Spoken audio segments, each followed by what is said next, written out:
कलाकारांच्या सूचनेनुसार सोलापुरात नाट्यगृह उभारणार आमदार सुभाष देशमुख। जुळे सोलापूर येथे उभारण्यात येणाऱ्या प्रस्तावित नाट्यगृहाच्या संदर्भात आमदार सुभाष देशमुख यांनी सोलापुरातील विविध नाट्य कलाकार, दिग्दर्शक, साऊंड लाईट तज्ज्ञ आणि सांस्कृतिक क्षेत्रातील मान्यवरांशी सविस्तर चर्चा केली। कलाकारांनी दिलेल्या सूचनानुसारच सोलापुरात अत्याधुनिक आणि दर्जेदार नाट्यगृह उभारले जाईल, असे देशमुख यांनी स्पष्ट केले। या बैठकीत कलाकारांनी पुणे आणि मुंबई येथील आधुनिक नाट्यगृहाच्या धर्तीवर सोलापुरातही अत्याधुनिक सुविधा असलेले नाट्यगृह उभारण्याची मागणी केली। ध्वनी आणि प्रकाश व्यवस्था, प्रशस्त आसन क्षमता, डिजिटल तंत्रज्ञान, कलाकारांसाठी स्वतंत्र ग्रीन रूम, सर्वांसाठी जागा तसेच पार्किंग सुविधा यासारख्या बाबीवर विशेष चर्चा करण्यात आली। बैठकीला महानगरपालिकेचे प्रकाश दिवाणजी, आर्किटेक्ट चिंचोली तसेच संबंधित अधिकारी उपस्थित होते।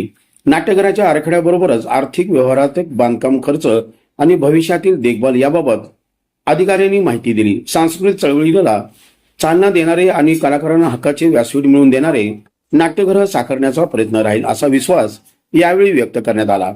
नाट्य आणि सांस्कृतिक क्षेत्रातील विजय साळुंखे, जे.पी. कुलकर्णी, अमोल देशमुख, जयद शेख, डॉक्टर मीरा शेंडगे, शांता येळमकर, नरेंद्र गंभीरे, शिरीष देखणे आणि देवदत्त सिद्धम यांच्यासह विविध कलाकार व तज्ज्ञ उपस्थित होते।